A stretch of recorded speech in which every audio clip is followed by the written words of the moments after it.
tour of ITS World Congress, this is the Future of Mobility podcast series, conversations with the leaders redefining how the world moves, presented by the Transportation Channel in partnership with ITS America Events.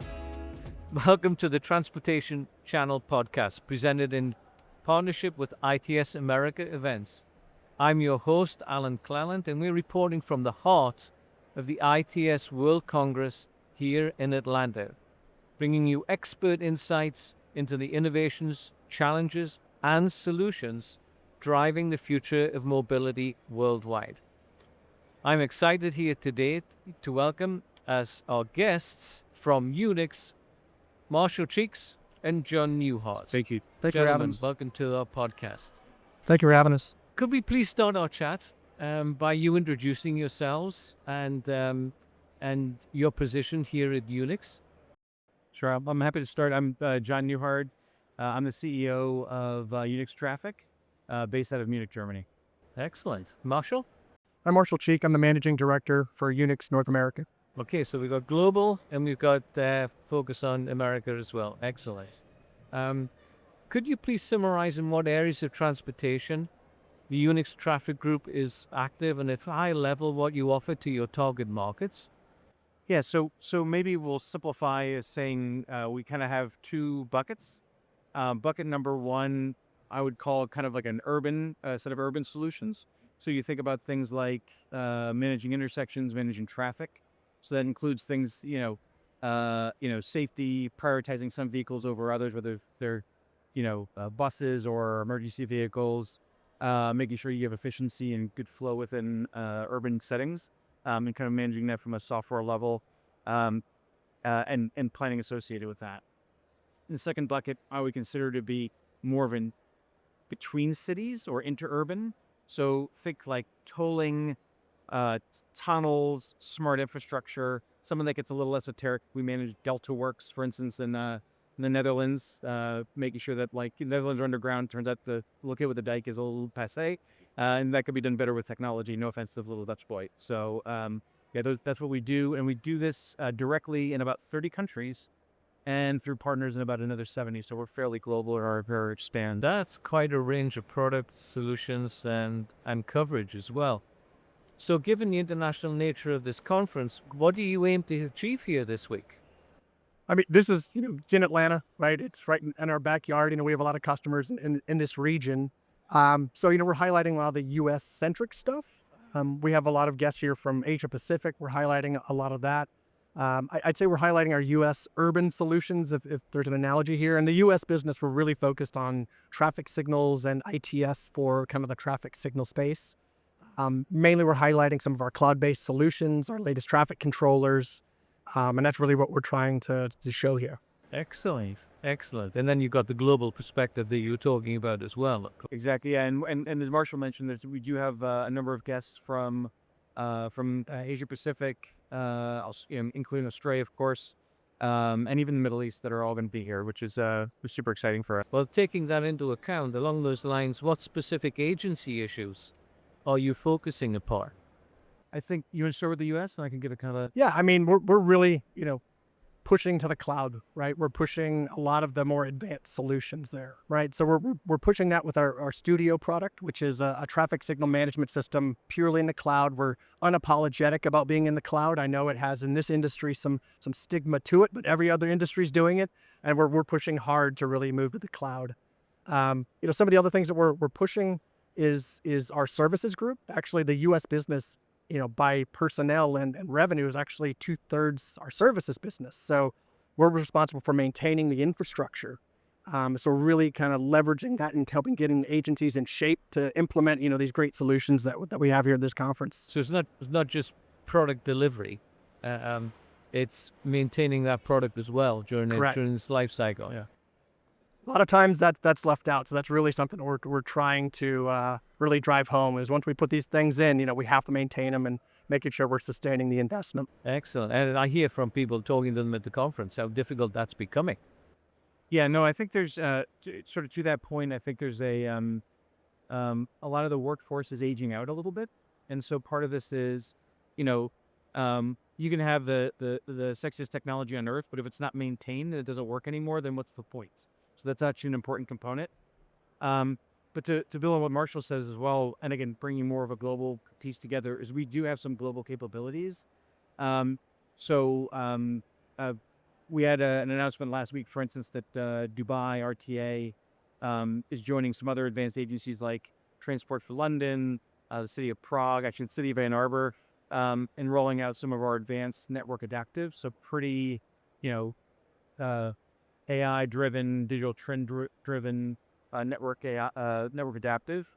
We get some other global solutions like AimSun or our Aware AI product that also agencies around the globe are starting to use. And obviously, we hope the U.S. customers will do that, and as well as APAC and Australia and in Europe, Middle East. Yeah. Okay, so you said applying AI, Yeah. and that's applied to asset management as part of the maintenance. In the scenarios I gave, it's a bit different.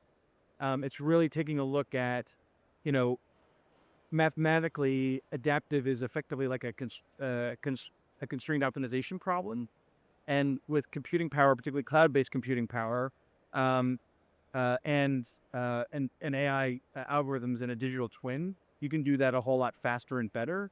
And basically means you can get more throughput on the roads in an urban environment. So London was one of the early ones that rolled it out. We rolled it out in a couple other places in the UK, Edinburgh, Tees Valley, etc.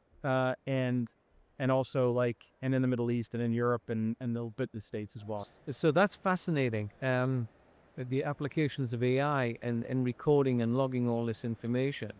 I remember when I had a Tesla, and Tesla are doing that when you're driving the vehicle. Yeah.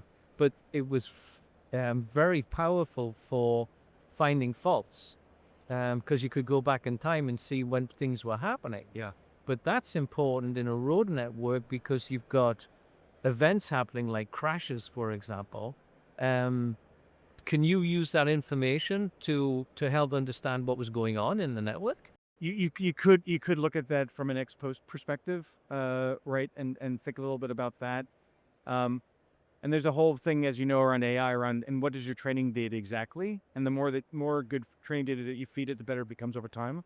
So that's all non-trivial. Yeah. And that's great for the future because you can track trends as well. Yes. Exactly. So I'm here at the World's Congress with a lot of other people. You have a booth here. Yeah. So what could I expect to experience on your booth? Yeah.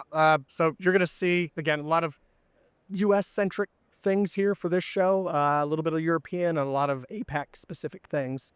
I'd say a couple things. You're going to see our latest studio product, which is our cloud-based central management system. Again, we can run thousands of traffic signals at a time inside this cloud-based platform, access it remotely, tablet, phone. Because if you look at like a traffic management center, especially in the US right now, they used to be these big centers, right? TV screens everywhere. Now people do it from their vehicle or from their house, right? So really trying to cater to where the market has actually gone, right? It's and that's your studio product. Studio product, correct. The other thing is you'll see a couple of different adaptive signal control products. One called Fusion, which is the one that was developed with Transport for London. We actually have some pilots of that in the U.S. And then you'll see things like in Dubai and other places. But then you'll also see our other adaptive product that we do sell called SCATs. Everyone knows SCATs, yeah. So it's very popular in Asia Pacific, still has some installation base in the U.S. And so, we see kind of a resurgence again of adaptive signal control. And, we're right in the middle of that with the two largest systems in the world, really, with Scoot, SCATs, and Scoot as well. Yeah, so we have them all. Scoot, SCATs, and Fusion. That's quite the combination. Absolutely.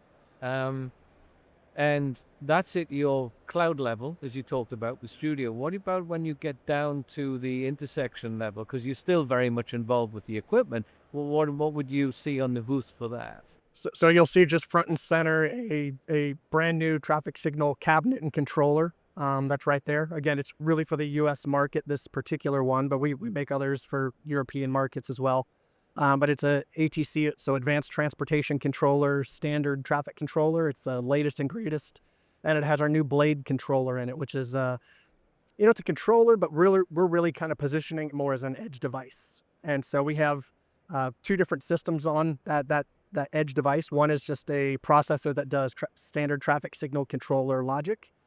And the other processor, it's there. We have several partners, and they're helping write applications for it. Like if you go into a traffic signal cabinet on the side of the road, it's extremely crowded.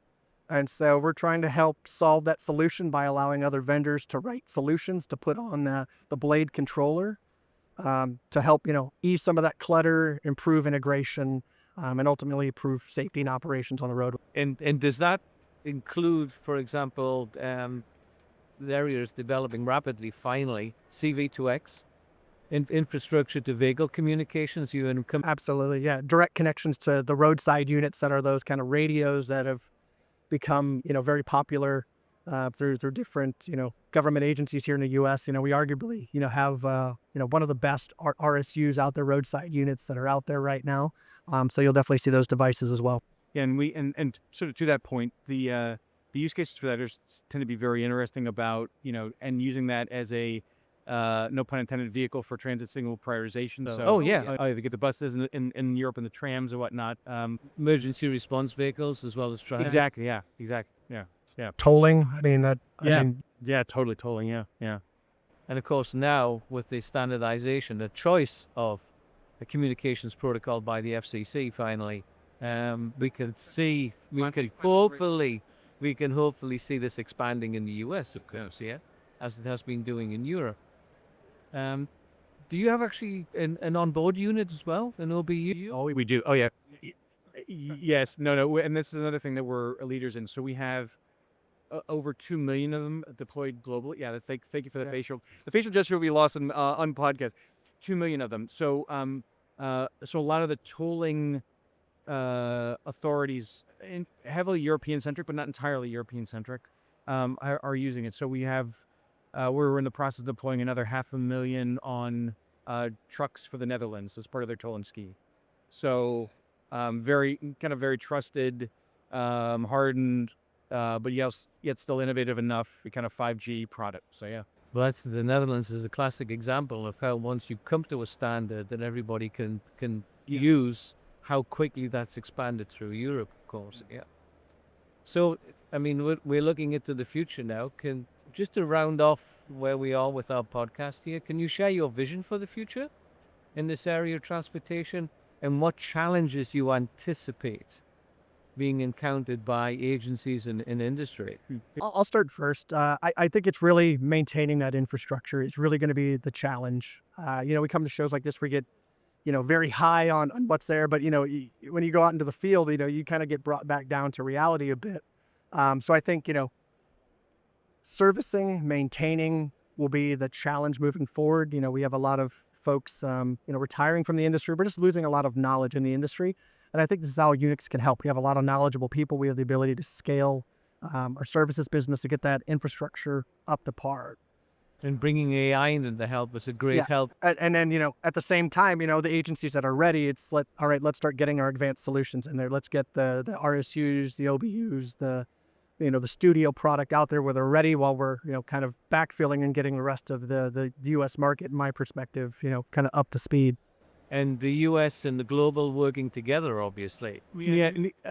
Short answer is yes. Longer answer is, and if we're doing this right, we can all learn from one another. That sounds a little kumbaya, but absolutely. It's super pragmatic about, part of this is if you're going to go ahead and innovate in this space, the question is not so much, does the innovation work, but how can it work the best, and in what situations is it the most impactful? So it's again, we're building other tools in the toolkit, and AI is one of the technologies, and cloud is another one of those things that we leverage. But I think the other thing too, from the services are a big deal, and how do you maintain the current piece?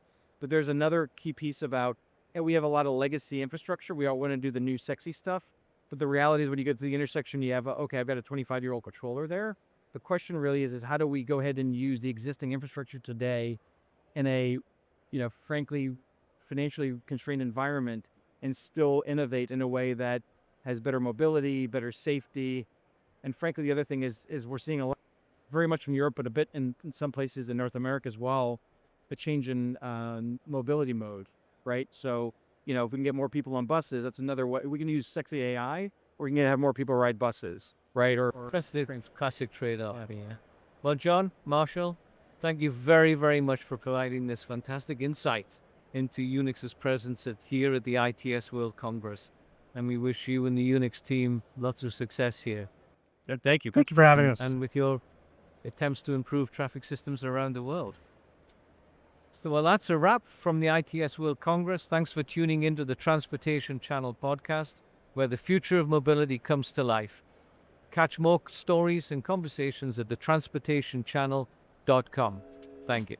Live from ITS World Congress, this has been the Future of Mobility podcast series. For podcast membership information or to explore partnership opportunities, contact partnerships@thetransportationchannel.com.